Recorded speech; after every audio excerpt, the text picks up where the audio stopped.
이번 시간은 그 행정법 제1편 행정법 통론에서 행정법 부분을 보도록 하죠. 자, 우리 행정법은 행정조직 작용 구제에 관한 법을 말합니다. 자, 그러면 행정법은 어떤 체계로 어떤 원리에서 행정법이 이루어져 있고 또 그다음에 행정법에서 중요한 거. 자, 맨 먼저 우리 시험에서 우리 수험생이지 않습니까? 그럼 우리 행정법에서 항상 약방이 감초처럼 잘 나와요. 그러면 우리가 첫째 시간에 왜 법적 성질, 행위 내용 성질, 실질에 대해서 그렇게 강조했는가? 그 이유가 있습니다.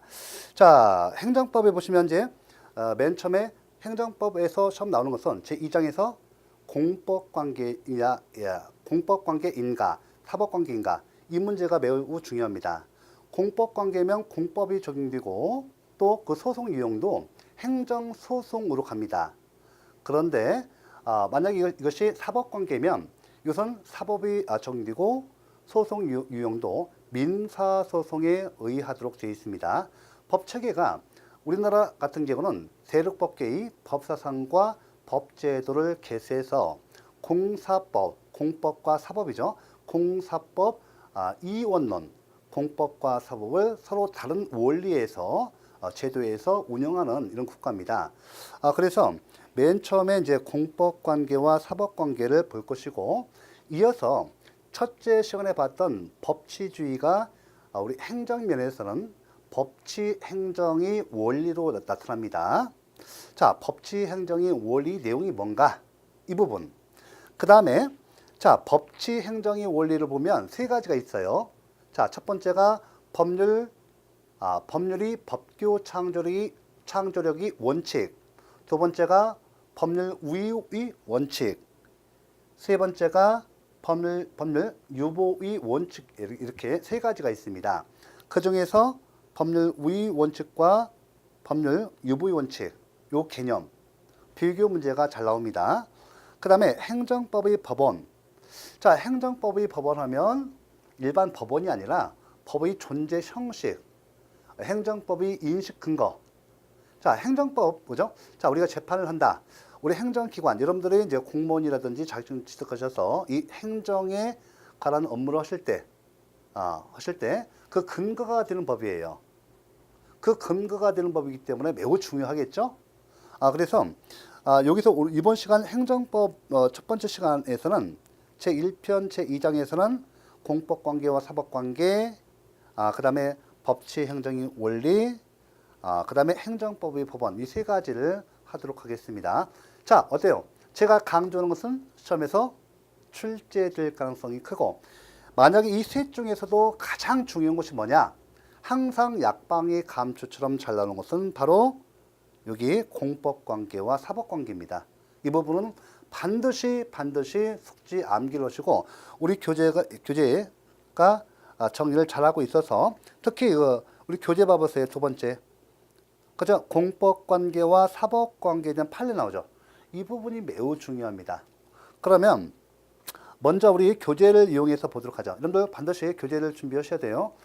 교재가 얼마나 중요한가 첫째 시간에도 말씀드렸지만 우리가 전쟁터에 나가서요. 소총과 같아요. 우리 보병에서 가장 중요한 거 기본 총기죠.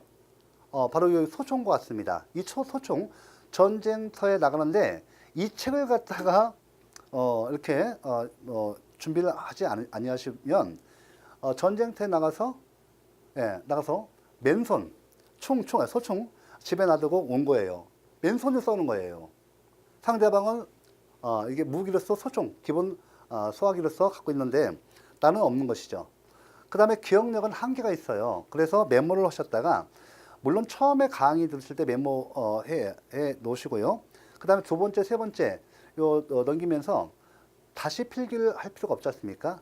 처음에 필기 좀 해놓으시고 자꾸 지워가는 작업을 하기 때문에 첫 강의 수업일 때는 도움이 됩니다. 그래서 두 번째, 세 번째는 또 필기할 필요가 없고 꼭 필요한 부분만 필기를 하시고요. 책을 단권화해야 하시기 때문에 교재는 꼭 준비를 하셔야 합니다. 자, 그러면 먼저 우리 교재를 봐보세요. 14페이지인데 공법관계와 사법관계의 차이인데 제가 말씀드렸죠? 우리 대륙법계는 공사법 이원론 책이다. 영미법계는 공사법 1원론. 영미법계는 공법이라는 것이 없어요. 공법과 사법이 혼합되어 있고 하나의 법체계만 있습니다. 있는데 그래서 영미법계는 공사법 1원론이라 하고 우리나라를 포함한 대륙법계에서는 자 공법체계와 사법체계가 나눠져 있어요. 법제도도 원리도 적용도 그다음에 법제도도 서로 달리하고 있습니다. 자 물론 절대적인 구분은 아니지만 아니고요. 상대적인 구분이고 그다음에 오늘날 공법체계와 사법체계가 이렇게 혼합된 영역이 있어요. 각종 사회법, 노동법이라든지 막 경제법 이런 거 공법과 사법이 혼재되는 영역도 있습니다. 다만 그 근간은 법제도의 근간은 공법체계와 사법체계가 나눠져 있다는 거 매우 중요합니다. 자 기초개념으로 중요하고 그러면 먼저 교재 공법관계 사법관계에서 차이를 봐보세요. 자 1번인데 공법관계는 기본 원리가 법치주의죠. 그렇죠. 아까 제가 첫째 시간에 말씀드렸죠. 이 법치주의.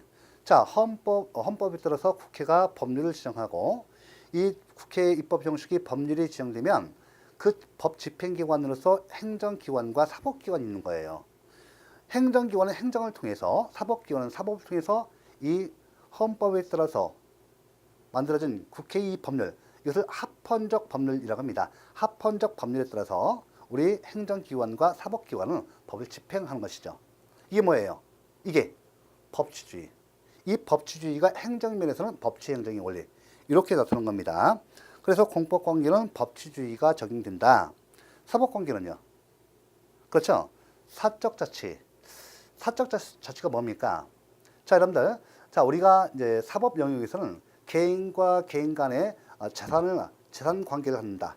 재산법 관계를 갖는다. 또는 혼인 관계를 갖는다. 그죠? 친족 상속법에서 혼인 관계를 갖는다. 이럴 때, 자, 내가요, 어떤 재산법 관계라든지 어떤 혼인 관계를 가질 때 누가 나한테 강요할 수 있나요? 못하죠?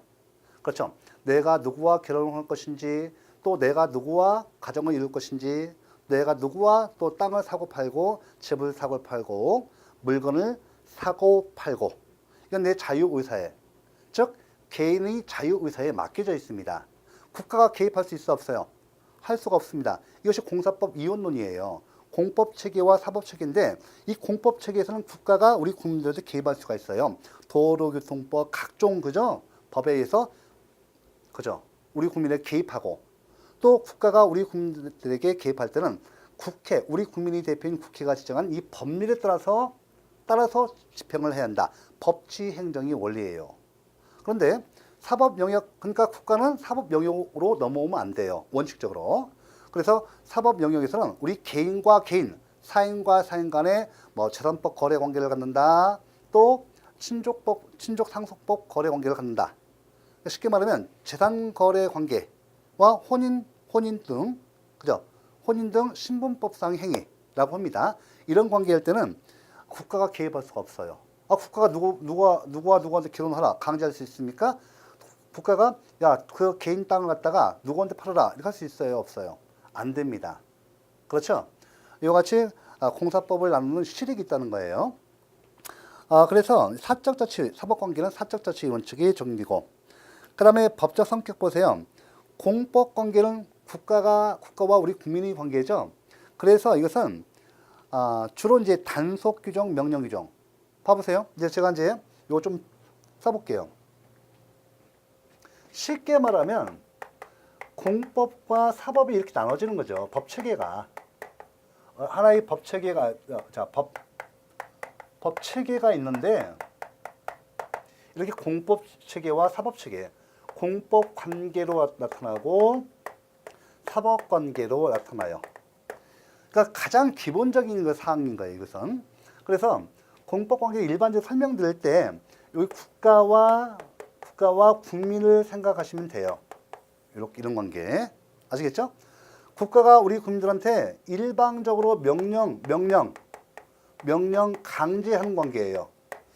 자, 예를 들면 우리가 도로교통법이다. 자, 도로교통이다. 도로교통이 관계인데 이것은 도로교통법에 의해서 규율됩니다. 이 법은 누가 지정하죠?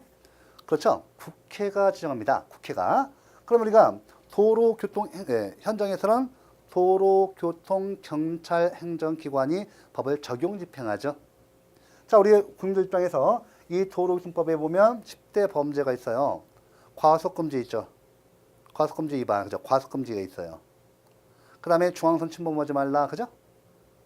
그죠? 제한속도를 갖다 제한속도 관계되어서 과속, 중앙선 침범 금지 이런 거 있죠. 자, 이렇게 우리 행정법은 공법의 일종입니다. 그래서 도로교통법은 우리 국민들에게 뭐를 명령해요? 과속하지 말라, 중앙선 침범하지 말라 이거 하죠. 하고 만약에 이걸 위반하면 어떻습니까? 강제하죠. 쫓아와서 일정한 행정 제재를 부과합니다. 그렇죠? 이렇게 해서 우리 법을 우리 책이 나온 거 보시면 여기 단속 규정 명령이죠. 그래서 봐보세요. 그래서 우리 행정법의 특성은 그래서 주로 시험이 잘 나와요. 주로 우리 행정법은 명령 규정으로 되어 있어요. 법은 항상 그래요. 뭐 하지 말라는 게 많아요. 하지 말라. 이것을 다른 말로 뒤에서 제2편에서 행정행위에서 하명을 배워요. 하명이라는 걸 배웁니다. 그러니까 지금 용어는 하명을 갖다가 알 필요는 없어요. 아, 하명 들어봤어. 용어를 갖다가 낯익게 이제 이렇게 인식하면 돼요. 아, 그때 행정행위로서 하명이라는 말을 들어봤어.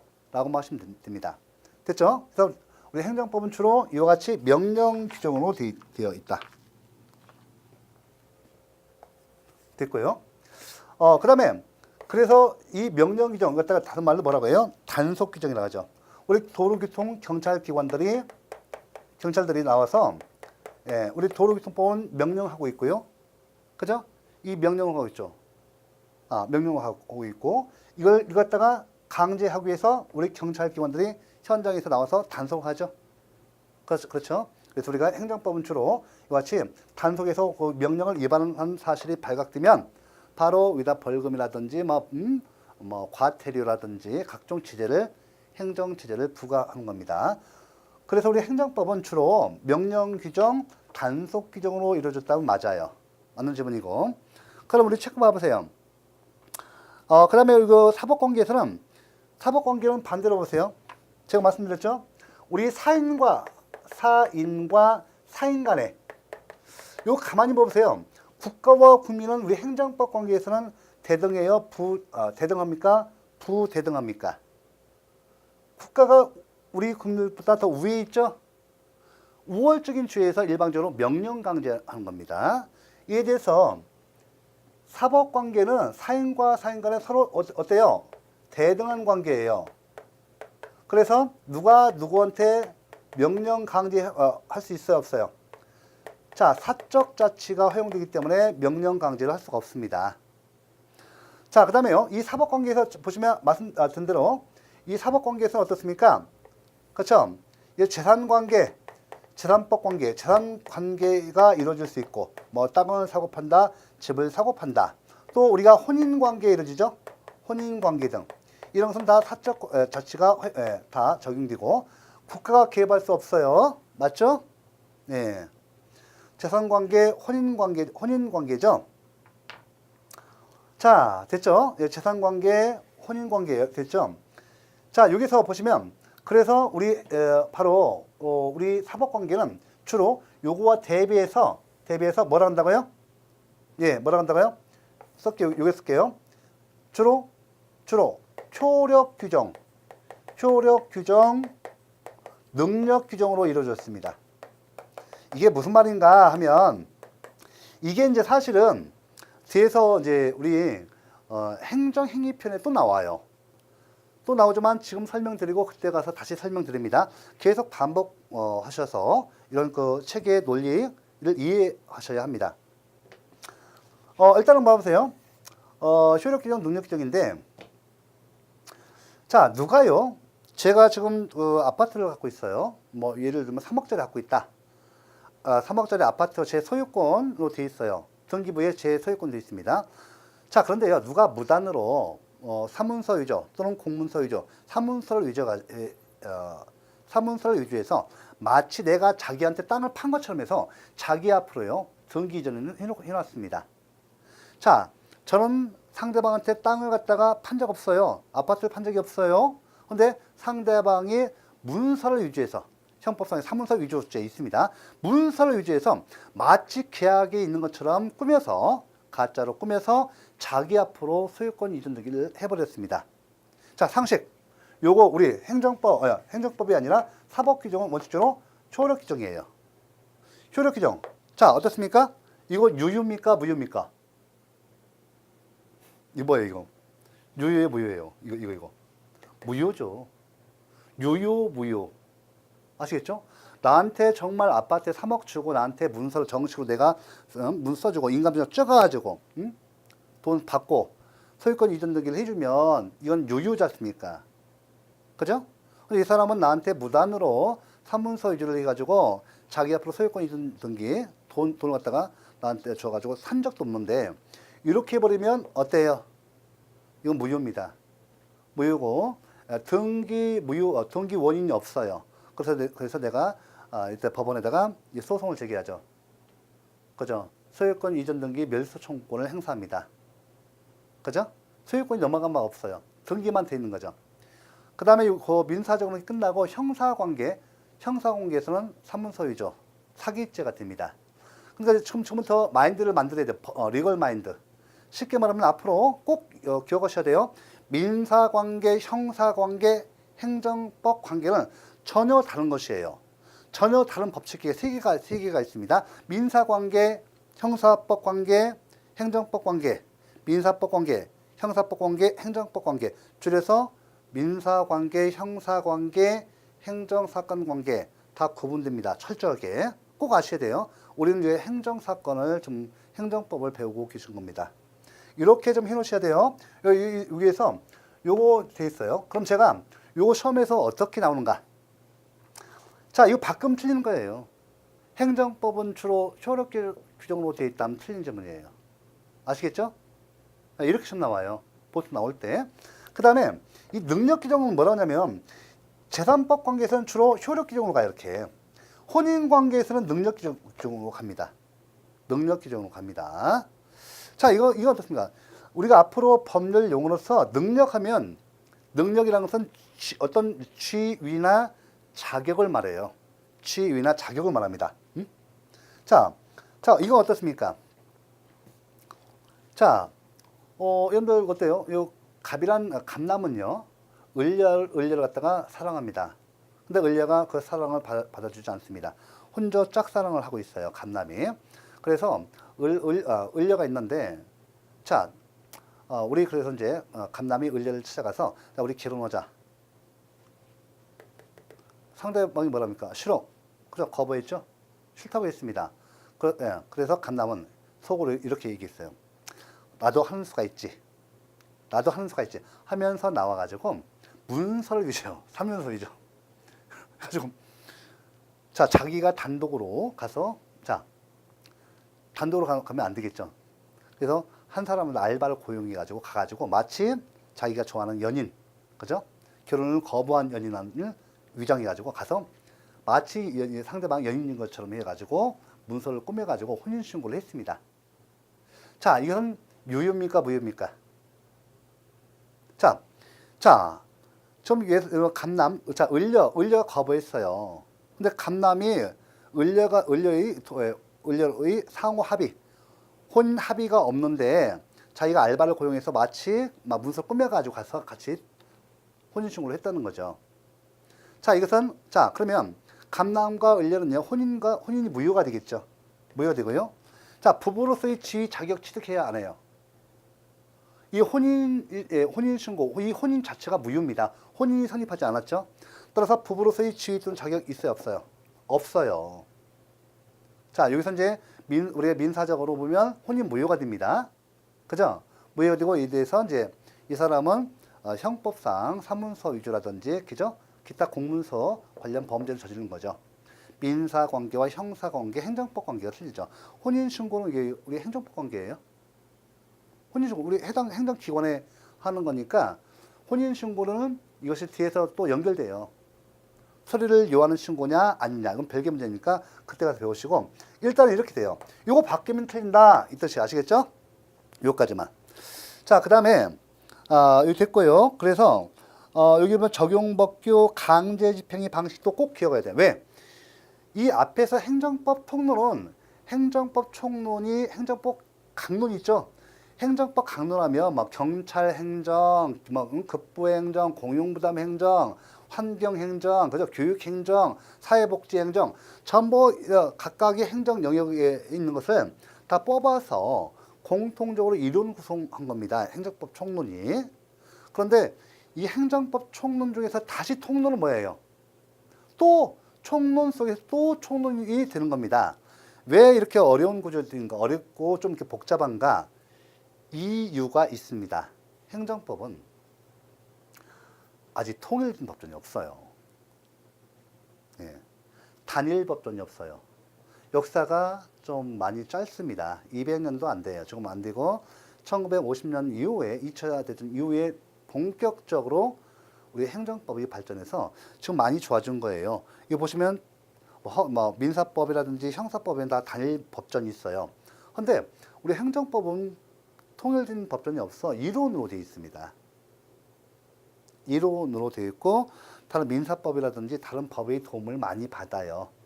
그래서 아직은 이렇게 처음에 공부하실 때 조금 이렇게 어려운 부분이 좀 있어요. 하지만 그만큼 행정법은 한번 해놓으면 뭐 법 중에서도 그렇게 어려운 건 아니에요. 어려운 건 아니고 정리만 잘하시면 됩니다.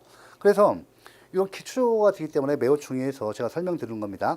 그럼 공법관계에서는 자 예를 들면 이 뒤에 나오면 제 3편 나와요. 아니 법에서 또는 우리 행정기관이 행정행위를 통해서 어떤 그 갑이라는 사람한테 어떤 의무를 부과한다든지 의무를 부과했어요.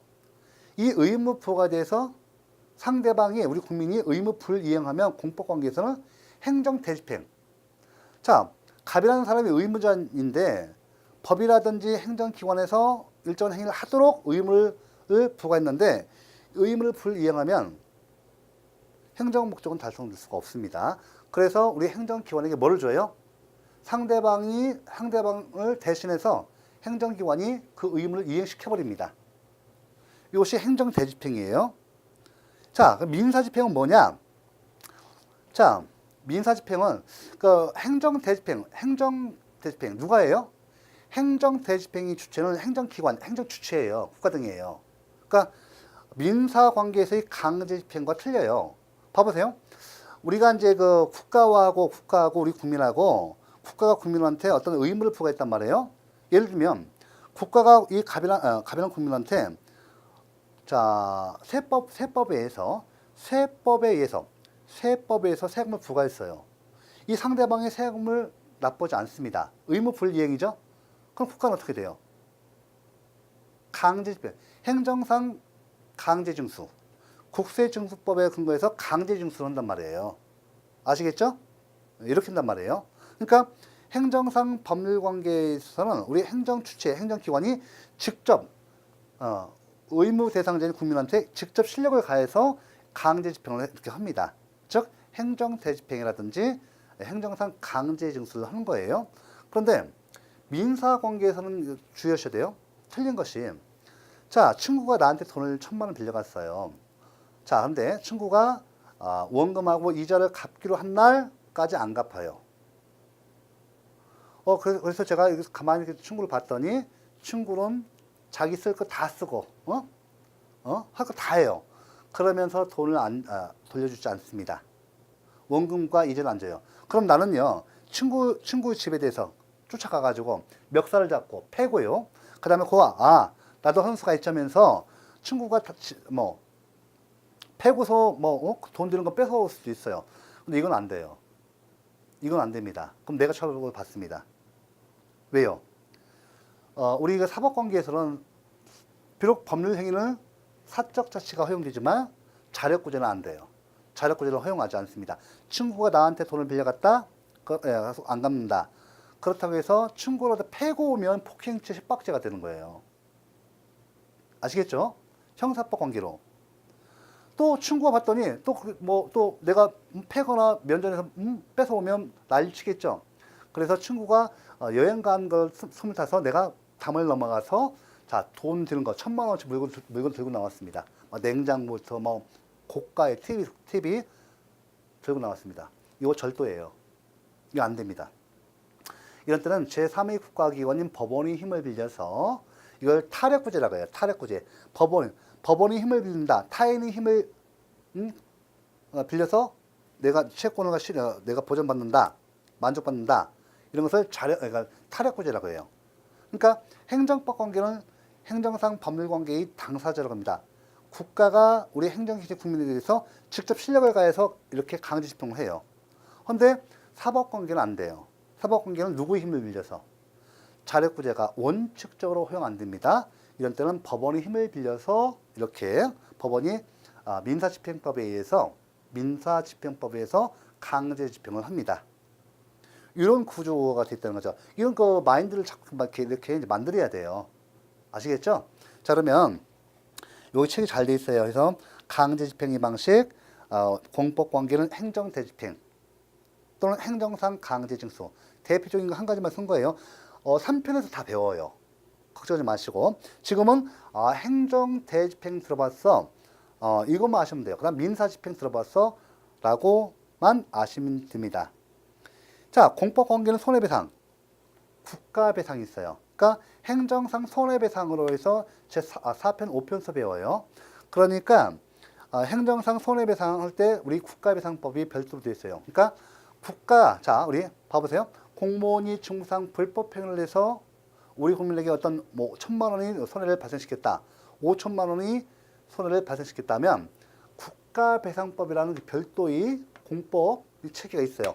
요것에 의해서 저 국가가 배상을 해줍니다.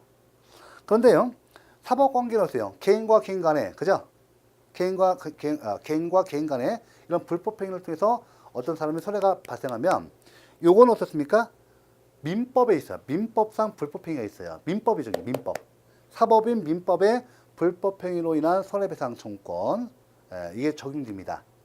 이때 공무원이 직무상 불법행위로 인한 손해배상 청구권은 국가배상법이 별도로 있어요. 저 요 부분이 사실은 제4편서 이렇게 나와요. 나오지만 지금 한번 들어놓고 다시 그때 가서 또 듣는 거야. 자, 됐습니다. 자, 여기까지 해놓고 두 번째가 여기 보시면 이제 공법관계와 사법관계에 대한 판례가 있죠. 요건 제가 도와드릴 수가 없어요. 이거 평소에 어떻게 하냐면 감각적으로 이 내용을 갖다가 계속 보셔야 될 게. 시간 날 때마다. 그 다음에 시간 날 때마다 보고 꼭 보셔야 하고, 그 다음에 시험 임박해서 일주일 전에 꼭 확인하셔야 돼요. 그래서 여기 공법관계와 사법관계에 대한 판례, 요 당구장 표시를 이렇게 하시고, 자, 암기사항 써놓으세요. 요거는 제가 왜 강조하는가? 제가 앞에서도 말씀드렸습니다. 약방이 감초처럼 매번 시험에서 꼭 어떤 시험 나와요. 어떤 시험이 항상 나옵니다. 여러분들이 뭐 자격증을 가지셨던 공무원 시험 보던 군무원 시험 보던 이 부분은 실무에 들어가서 반드시, 그죠? 이에 따라서 판례에 따라서 업무를 집행하셔야 돼요. 문제가 발생했다. 이게 민사 관계인지 공법 관계인지 아시하고, 공법 관계라고 한다면 소송 이용 어디로 갑니까? 행정소송 가야죠. 만약 이 행위 법적 성질이 사법 관계면 어디로 가요? 사법 적용 민사소송으로 가야죠. 최소한 우리 공무원 시험이라든지 자격증 보실 때 이건 갖고 가셔야죠. 뭐 군무원 시험이든 공무원 시험이든 다 똑같습니다만 꼭꼭 기억하셔야 합니다. 자, 여기까지 해서 이제 공법 관계와 사법 관계는 이렇게 제가 시간을 많이 할애해서 한 이유가 시험 문제에서 한 문제 꼭 나오고 이 문제를 맞춰주셔야 돼요. 좀 이 정도는 시험 잘 나온 그 유형에서 꼭 해놓으시기 바랍니다. 자, 세 번째, 행정법 관계에서 사법 규정이 적용될 수 있는지 여부가 나오죠. 세 번째, 자, 행정법 관계에서 사법 규정이 적용될 수 있는 여부. 자, 요것도 이제 말씀드렸는데, 요거와 사실 그 내용을 같이 합니다. 자, 공법 체계와 사법 체계가 있어요. 이 사법 체계는 어차피 지금 우리 법 이 체계가 서양 법사상과 법제도를 갖다가 그대로 계속 쓰고 있어요. 그래서 이 사법체계는 서양에 있어서 로마법 이래로 지금까지 약 1000년의 역사를 갖습니다. 거의 완비되어 있어요. 이 사법체계는. 하지만 이 공법체계는 언제 나타났어요? 근대 국가가 성립하면서 이때 공법체계가 대륙법계에서 만들어지는 겁니다. 특히 이제 거기서 공법에 보면 우리가 협의공법 하면 헌법하고 행정법이 있는데 특히 행정법은 통일된 법전, 단일 법전이 없단 말이에요. 그렇다면 법이 흠결이 있겠죠. 어떤 행정사항을 갖다가 규율해야 하는데 법이 없다는 얘기예요. 이런 경우는 어떻게 할 것인가? 그죠? 이런 경우는 어떻게 할 것인가? 이 문제입니다. 그렇다고 한다면 제가 우리 책 좀 잘 돼 있으니까 여기 딱 정리 딱 돼 있어요. 세 번째 적용 가능성하고 여기 보시면 양가로 2번 행정법 관계에서 사법 규정의 적용 가능성에 대한 판례 나오죠. 특히 이제 여기 1번하고 2번에서 특히 2번 판례는 아주 잘 나와. 아주 이거 특히 찌란 부분 있죠. 판례 봐보세요 여기 책. 이 찌란 부분에 민법상 비준이 의사표시의 무효에 관한 규정은 사인의 공법행위에 적용되지 아니한다. 그렇죠? 이 부분이 이제 뒤에서 1편에서 나중에가 사인의 공법행위가 뒤에 또 나옵니다. 나오는데 이거 잘 돼 있어요. 그러니까 좀 적용 여부에 대해서 제가 정리한 대로 하죠. 자, 그러면 판설 좀 해볼까요? 지금 이제 제가 이 책 잘 돼 있고요. 책을 좀 참조해서 보시고 이건 좀 필기 좀 해주세요. 이 책에다 해놓으시면 됩니다. 일단은요, 여기 공법 체계와 사법 체계가 있는데,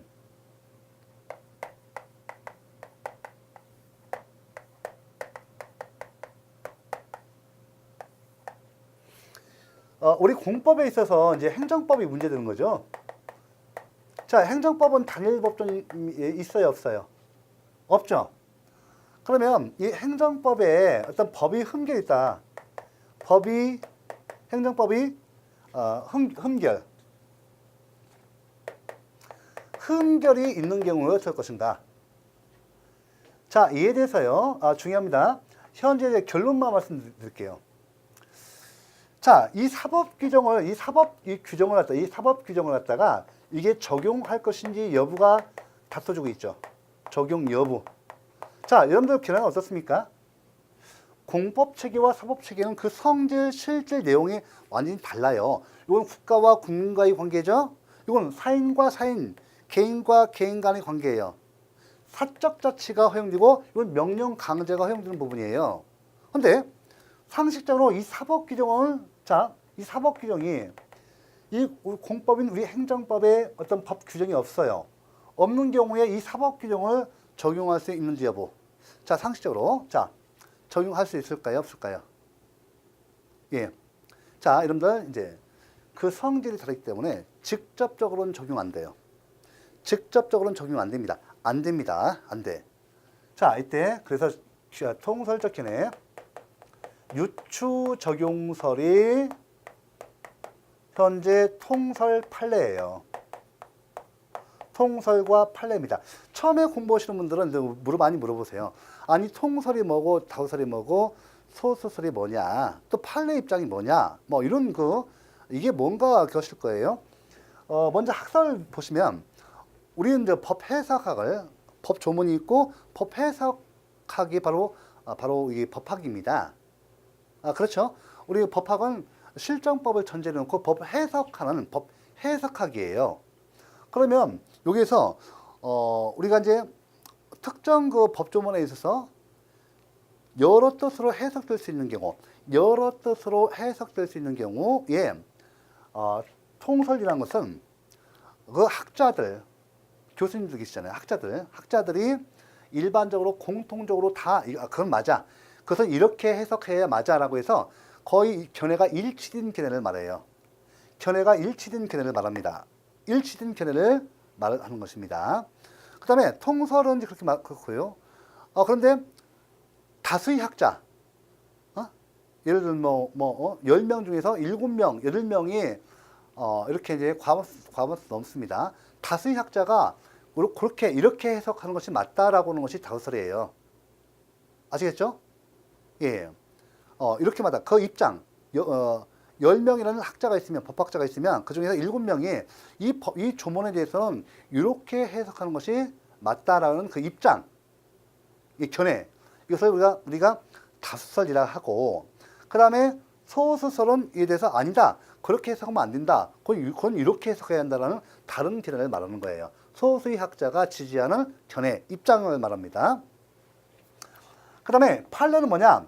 판례는 통설과 같은 입장일 수도 있고, 다수설과 같은 입장일 수도 있고, 소수설과 같은 입장일 수가 있어요. 아시겠죠? 다만 중요한 것은 현재 공부하실 때는 통설과 다수설에 공부하시고요. 판례 입장은 반드시 정리를 하셔야 합니다. 왜? 시험은 이 판례에서 나옵니다. 그러면요. 자, 일단 여기 해놓고 유추적용설이라고 말씀드렸죠. 다른 말로 하면 뭐라 할까요? 유추적용설은 간접적용설. 즉, 이 규정을 직접 적용하면 안 된다. 왜? 그 성질이 다릅니까? 그래서 이때 유추적용설이 현재 통설 판례예요. 아시겠죠? 그러면 유추적용설 내용을 좀 봐볼게요. 유추적용설은 내용을 보면 이래요. 자, 우리 그죠? 공법 관계를 좀 나눠볼게요. 이게 참 우리 처음에 공부하실 때 지금 첫순환만 그렇지 이 한 바퀴 들으면요 이런 문제가 다 해결됩니다.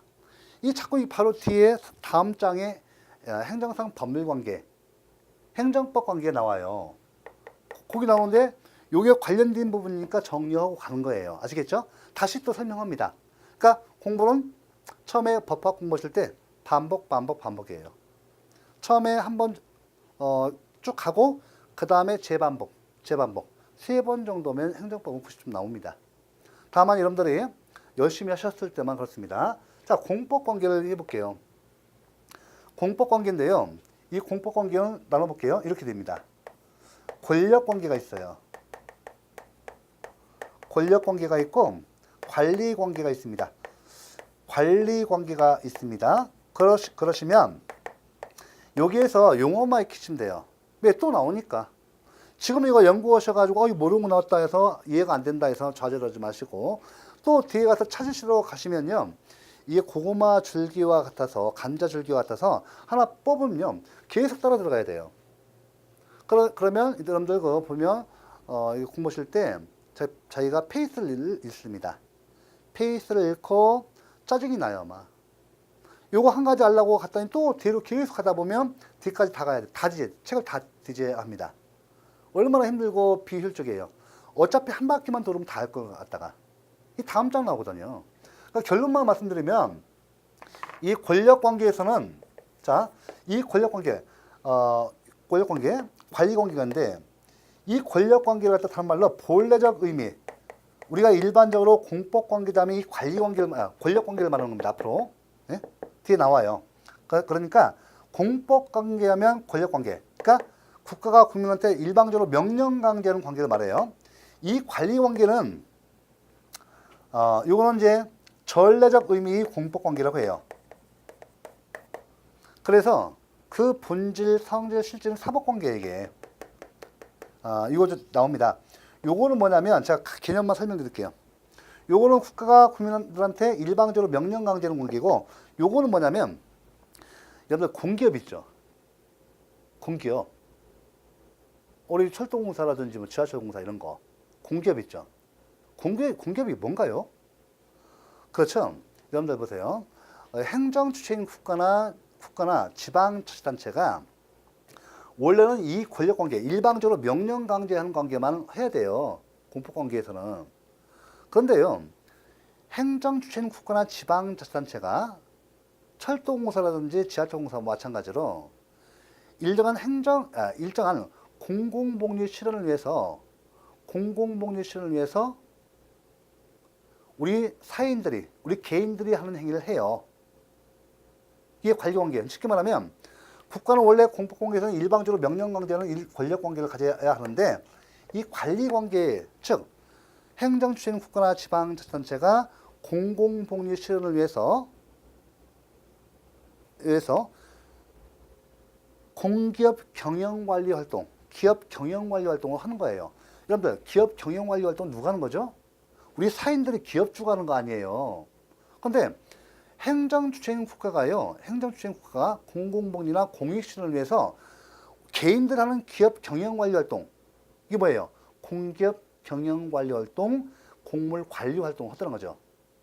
기업 경영관리, 공물관리, 사물관리 누가 해요? 우리 사인들이 하는 것이죠. 우리 개인들이 하는 것인데 행정주체인 국가 등의 공공복리 실현을 위해서 그걸 하다는 거죠. 그래서 이 관리관계의 본질이 뭐냐? 또 나오네요.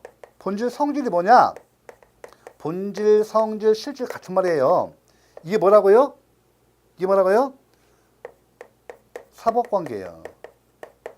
공공복리 실현을 위해서 국가가 개인들이 하는 행위를 한다. 비록 공공복리를 하더라도 그 성질은, 실질은 뭐예요? 제가 분명히 했어요. 본질, 성질, 실질은 뭐라고요? 실질은 사법관계란 말이에요. 형식은 뭐야? 형식은 공법인데 실질은 뭐라고요? 그러니까 형식은 공법 형식으로 행위지만 실질, 내용, 성질, 본질은 뭐라고요? 사인이 하는 행위예요. 자, 그래서 정리하면 우리 책이 나왔으니까 이거 시험 잘 나오니까 하는 거예요. 권력관계죠, 이거. 이 권력관계죠. 이건 좀 좁으니까 위로 쓸게요. 요거는 권력관계는 원칙적으로 여기에 사법이 적용돼야 안 돼요. 쓰세요, 책에다가. 사법 적용 안 돼요. 원칙적으로 사법 적용되지 않습니다. 자, 그러면 예외적으로, 법은 항상 예외가 있죠. 응? 예외적으로 사법 규정 중에서 원칙적으로 사법 적용되지 않고요. 예외적으로 사법 규정 중 법의 일반 원칙 요거하고 법의 일반 원칙이에요. 요거하고 그 다음에 법 기술적인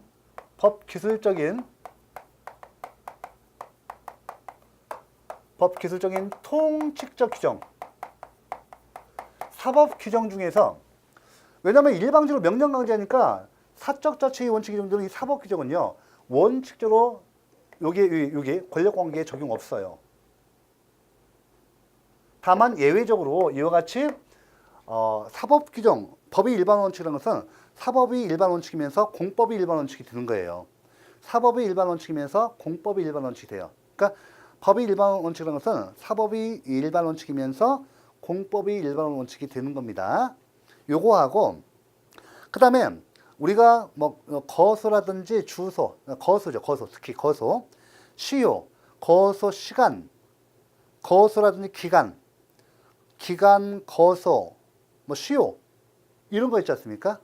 그러니까 거소라든지 기간, 보시면 우리 사법에 가보면요, 기간이라는 것은 한 시점으로부터 한 시점까지 시간적 간격을 말하잖아요. 이렇게 이 뒤에 또 나와요.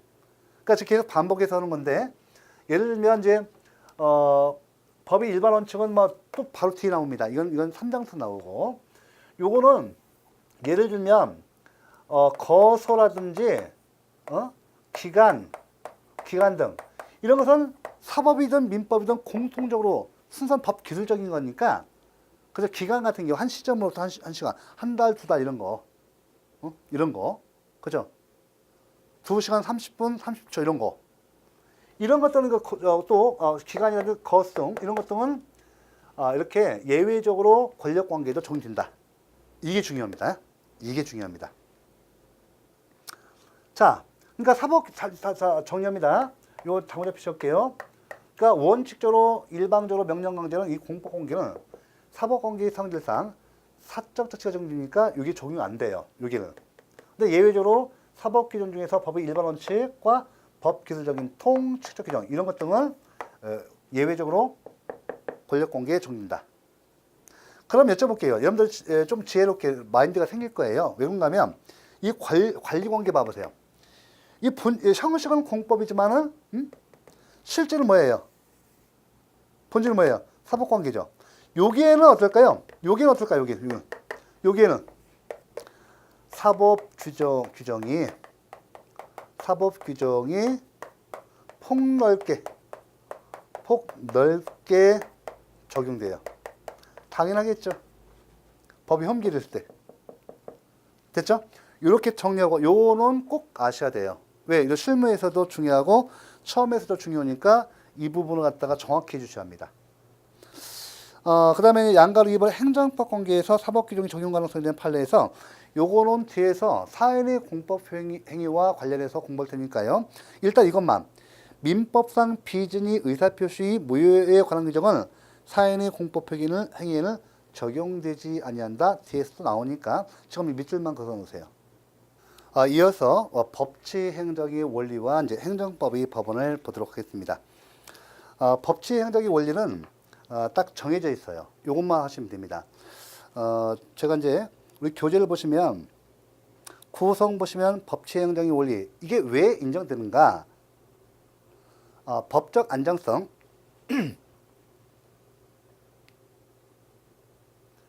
법적 안정성과 행정의 법률 적합성이 나오는데요. 법치 행정의 원리는 그 법적 안정성뿐만 아니라 행정의 법률 적합성을 위해서도 인정됩니다. 그러면 용어를 좀 우리 책이 좀 잘 돼 있는데 법치 행정의 원리를 갖다 시험에서 행정의 법률 적합성 원칙이라고도 해요. 책 나와 있죠 여기? 예, 이 책 체크하셔야 돼요.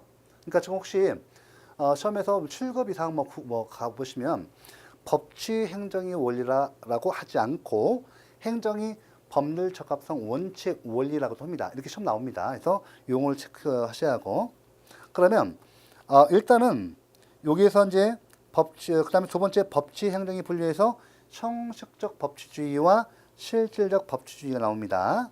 이 부분을 갖다 간단히 정리를 할 겁니다. 하고 그다음에 세 번째 법률 우위 원칙과 법률 유보의 원칙 이 부분은 정리가 잘 돼 있어요 책이. 그다음에 이어서 학설이 나오죠. 책 보셔야 돼요. 그러면 여기서 이제 책이 정리되어 있으니까 간단히 제가 설명만 드릴게요. 먼저 이제 보시면 요거 이제 판서를 통해서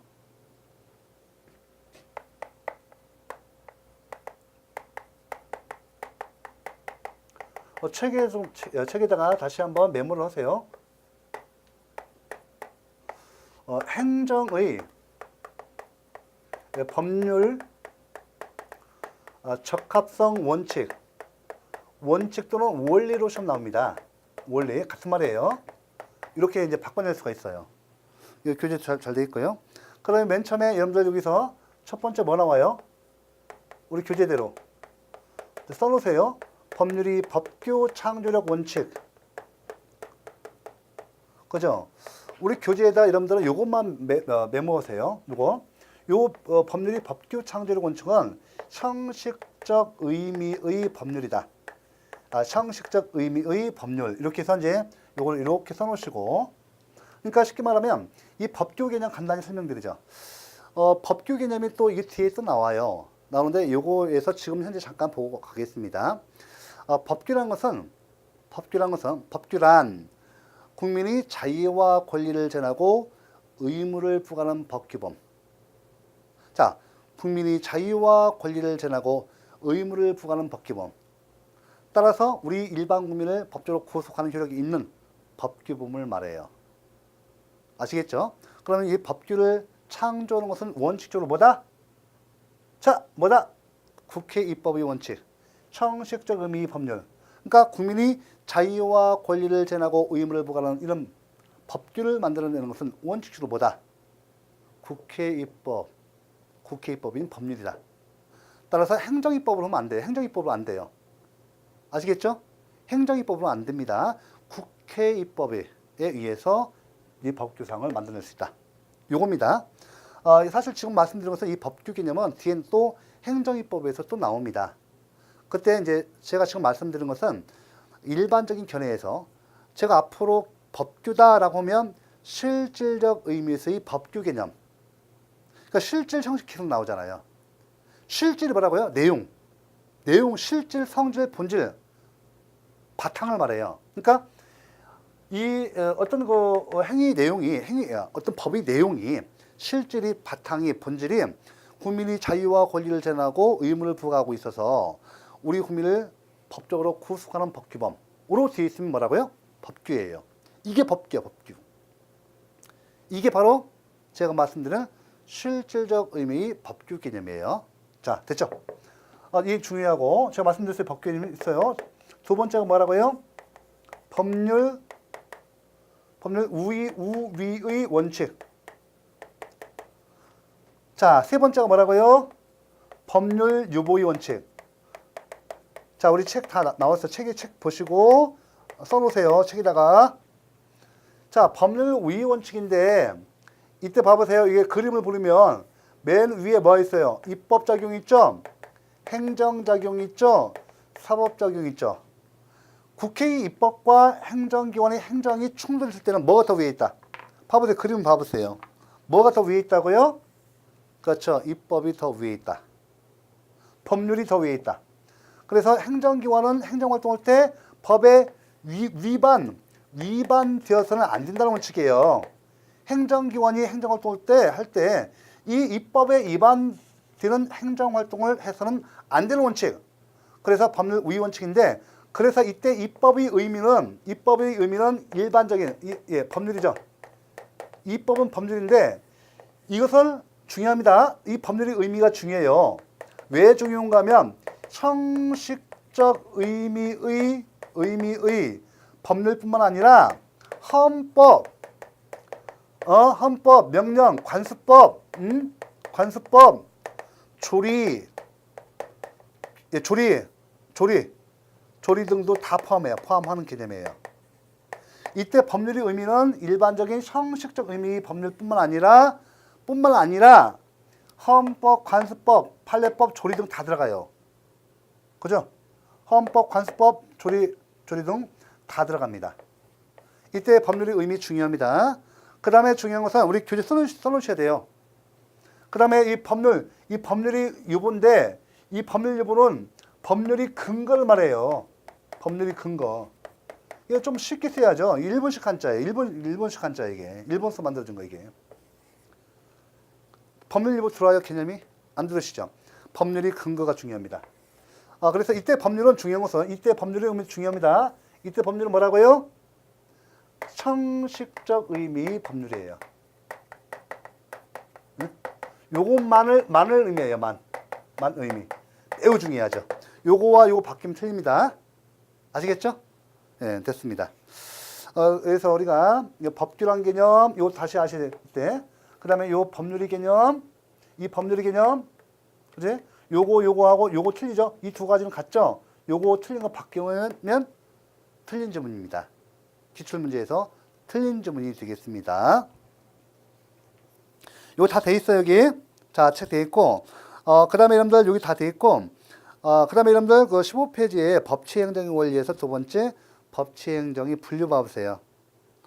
형식적 법치주의하고 실질적 법치주의가 있어요. 요거는 어떠냐면, 사실 우리나라는 독일이 법사상과 법제도를 개설했습니다. 여기에서 형식적 법치주의와 실질적 법치주의 개념, 이것은 독일 기준으로 하는 겁니다. 그래서 여러분들 간단히 설명할게요. 제2차 대전을 기준점으로 해서 그 이전 국가를 근대 국가라고 해요.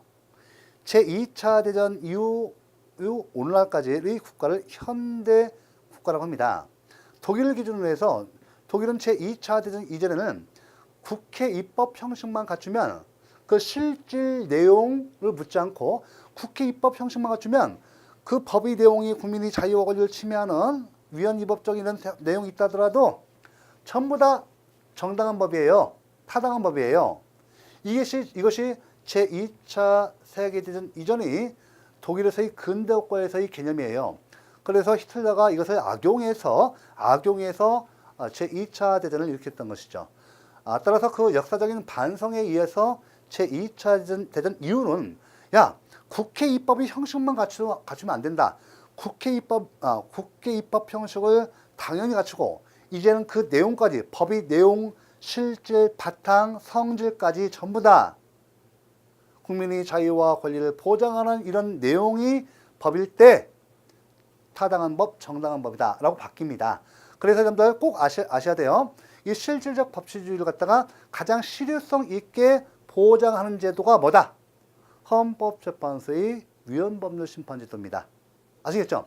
이 헌법재판소의 위헌법률심판제도고, 이 위헌법률심판제도는 미국 연방대법원으로부터 유래하고 이것이 독일 헌법재판소에 수용되었고, 우리나라도 이에 따라서 미국과 독일이 헌법을 모범으로 삼아서 우리나라도 헌법재판소의 위헌법률심판권을 인정하고 있어요. 바로 이 실질적 법치주의를 갖다가 가장 실효성 있게 확보하는 제도입니다. 이것도 이제 시험에서 다 나왔던 거예요. 기출지문입니다. 이렇게 설명드리고, 법치행정의 원리에서 이 정도 내용만 아시면 돼요. 하고, 법률 우위 원칙과 유보의 원칙이 나오죠. 이건 제가 말씀드렸어요. 여기서 이 정도를 기준으로 해서 설명을 드렸고, 나머지는 우리 책을 통해서 보셔야 돼요. 아시겠죠? 자, 이어서 여러분들 그 16페이지 보시면 법률 유보 원칙이 적용 범위에 대한 학설이 나오죠. 이거 간단히 제가 설명을 드릴게요. 이게 뭐냐면, 자, 여러분들 한 가지만 요거 비교해서 알아두실 것이 있어요. 여러분들 지금 제가 요 가장 기본적인 사항으로 이렇게 했지만 여러분들 책을 보시면 학설이 나오죠. 그러면 여러분들 시험에서 그동안 혼동되는 것이 잘 나오는데, 이 법률이 이 개념이 다르고요. 적용 범위도 틀려요. 법률 우위 원칙은요. 법률 우위 원칙은 우위 원칙은 어때요? 요거는 모든 행정 영역에 적용됩니다. 법률 우위 원칙은 모든 행정 영역에 적용돼요. 근데 예. 유보 원칙은요. 유보 원칙은 자, 그 적용 범위에 대해서 학설 대립이 있습니다. 학설 대립이 있다. 왜 그럴까요? 자, 상식적으로 오늘날 행정은 너무나 다양하고 광범위합니다. 또 전문화되어 있어요.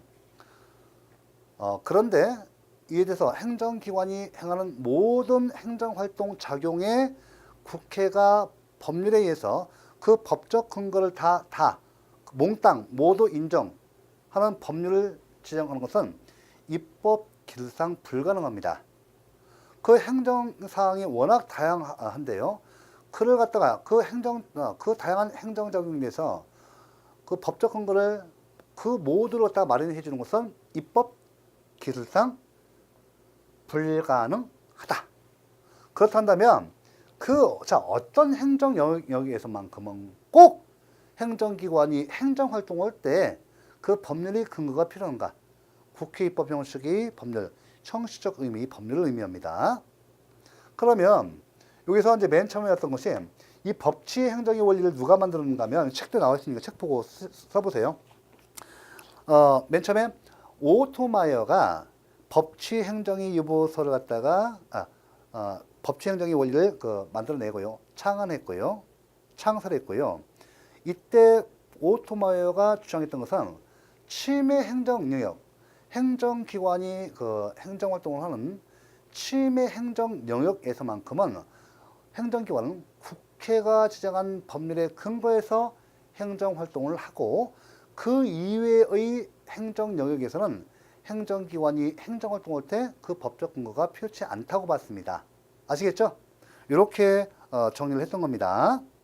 그러다가 침해유보설의 범위가 법률유보 법률의 근거를 요하는 행정 영역이 너무 좁다고 이렇게 많은 비판을 받아서 침해 행정 영역을 부정하는 것이 아니라 침해유보설을 부정하는 것이 아니라 침해유보설을 갖다가 존중하면서 그 나머지 영역에서도 점차 이렇게 확대해서 예를 들면 급부 행정, 침해 행정 영역뿐만 아니라 급부 행정 영역에서도 법률 유보가 필요하고, 또 전부 유보서는 모든 행정 영역에 국회가 지정한 법률의 근거가 있어야 한다는 학설이고, 중요사항 유보설이 헌법재판소가 채택합니다. 그래서 중요사항 유보설 별표 3개하고 여기 보면 여기 판례 나오죠?